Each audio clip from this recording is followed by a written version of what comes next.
Good morning once again, Francis Mayhem here from A Journey into the Mind. Today I would love to talk about relationship. Are relationship difficult, or do we make it difficult? Or our perceptions of how we perceive other people to be makes things more complex than they are. You see, we live in a holographic world, a world in which we have a reality that we can see with our eyes versus the reality that we are unable to see because it's part of a holographic reality, the unseen. I suppose many can refer to these as the experience of knowing God, the God that we can not see with our eyes, yet we can experience and sense with our feelings and emotions, expressions, consciousness, and awareness of something that is beyond the reality where we live today. Isn't it a fact that it's possible in many occasions to be able to miss the reality of what is because it is invisible to the naked eye as we perceive things? And it is also possible that today in social media, as we know, there are a lot of false interpretation of reality with images of things that we might perceive to be real but are not, are just a commonwealth way of making marketing or sales be something other than what it really is. In other words, to the benefit of the marketer, or whoever the person may be. Synchronicity or not, there are no coincidences. Things happen for a reason. Everything that evolves in our life happens for a reason. Not only are we evolving as we experience what is happening before us, but if in the event we happen to miss some of the synchronicity that is presented to us in our reality as we see it and portray it from what we understand it to be, our perception of it, then there is a reason why. Perhaps it is not what we desire or what we're ready to receive, or perhaps it is misconstrued into something that is not what it appears to be. Why is that? Let's say, for example, you ask for the perfect relationship or the perfect man or perfect woman to come into your life, and you say, "Dear God, give me a sign. Give me a sign as to what I want.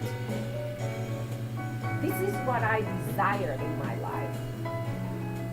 It is been said by Abraham Hicks that you only get hints of what you're ready to get.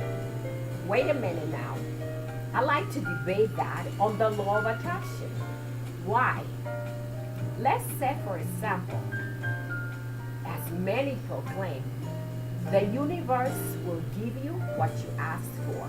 And there are many that attest to that.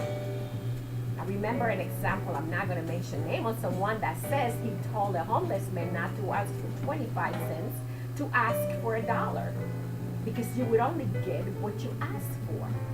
In that respect, why would I settle for something I see that I do not desire in my life just because somebody thinks this is what I'm ready for, versus I take my time, I wait, I prepare myself to be ready for what I desire to have in my life, and then welcome it as I'm prepared to receive that.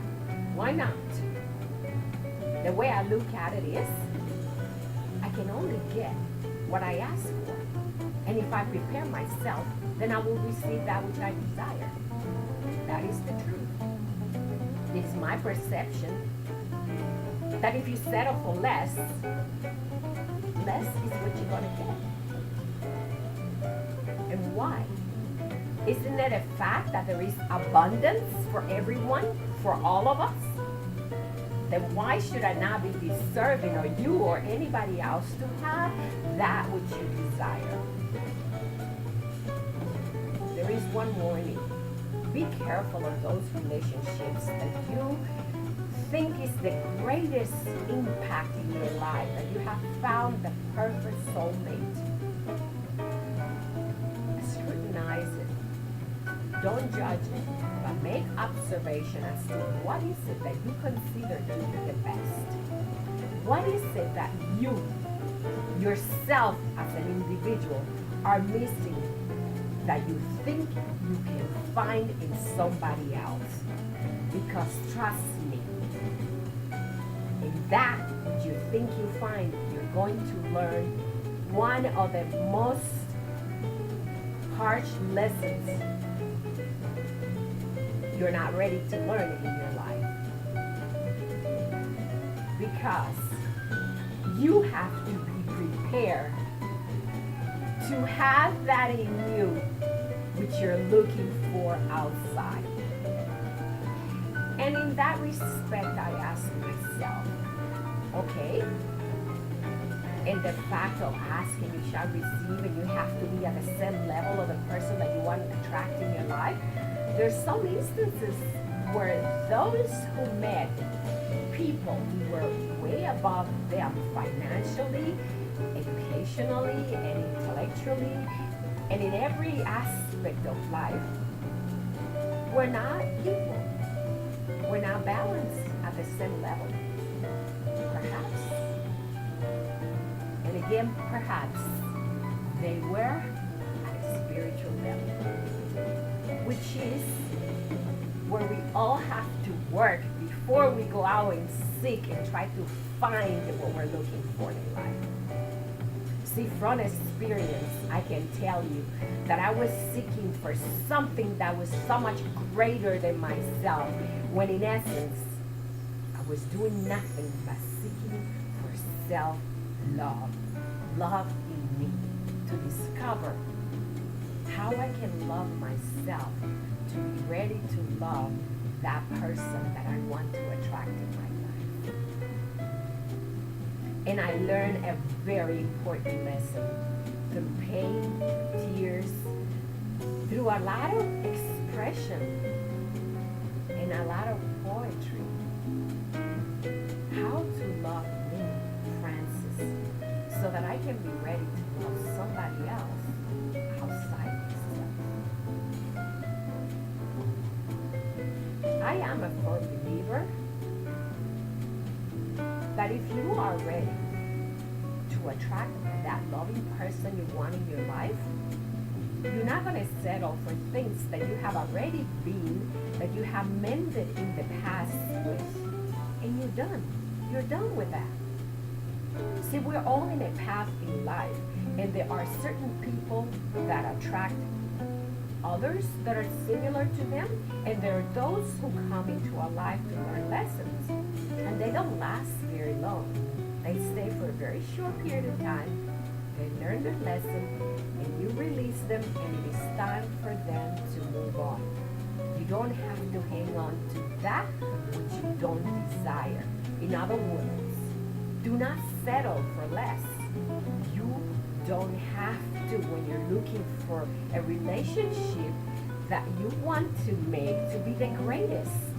Look inside you. Know how you feel. How have you mended your life?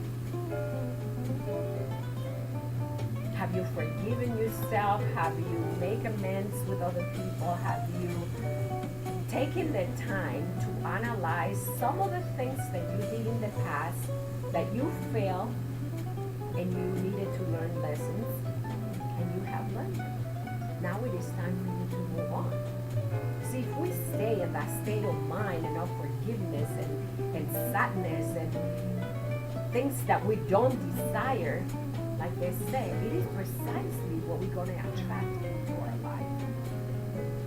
It is such an ease from inside out to know that you're moving on, that life is changing, that things are different, although you're not always at the state you may want to be. But question not. There is a reason for that. For me, for example, I can say that even though I am not where I want to be, whether it is through my own efforts or not, there is a reason for it. As I move forward, I'm learning.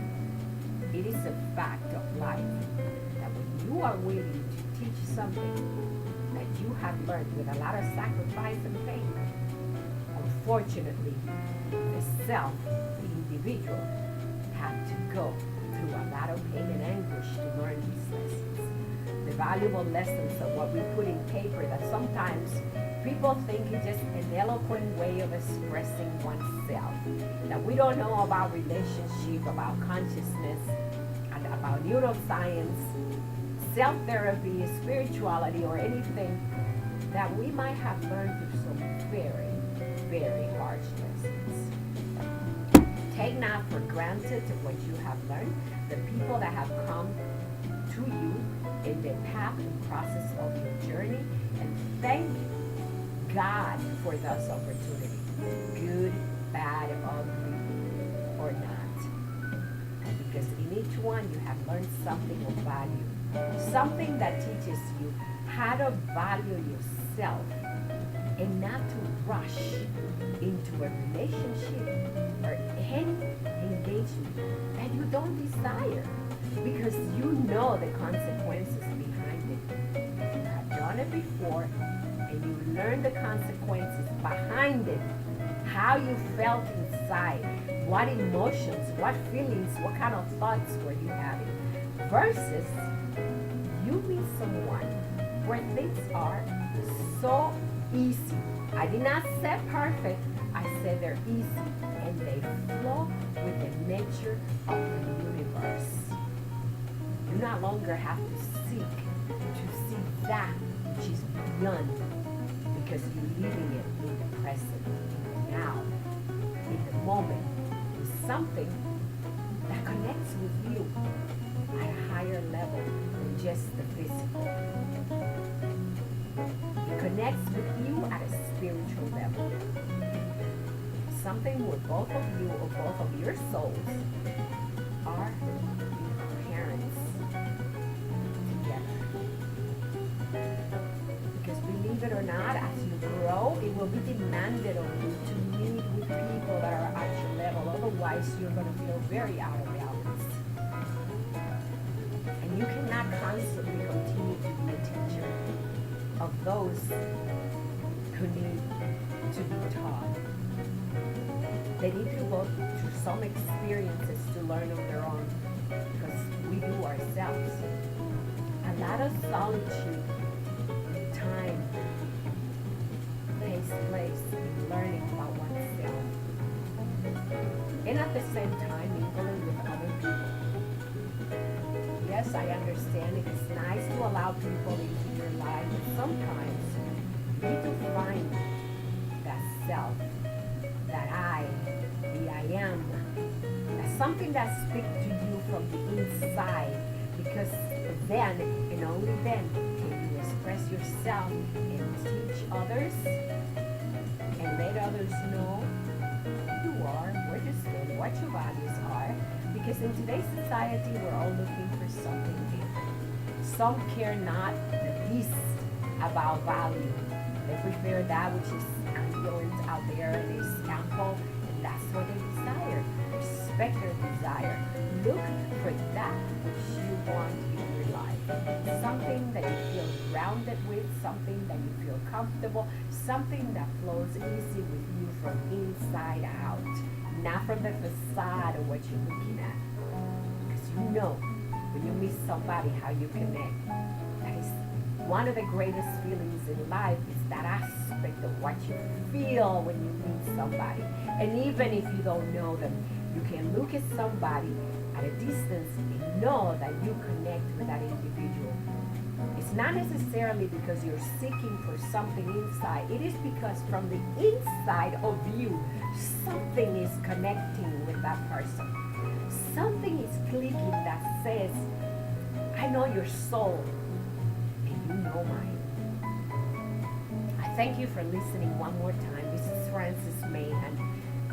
It has been a pleasure, as usual, to speak to you about relationship, finding the right mate, how to connect, how to let go of those circumstances where you think you found your soulmate, and you're here to learn lessons that you have already learned, and you don't need to continue to learn unwanted lessons.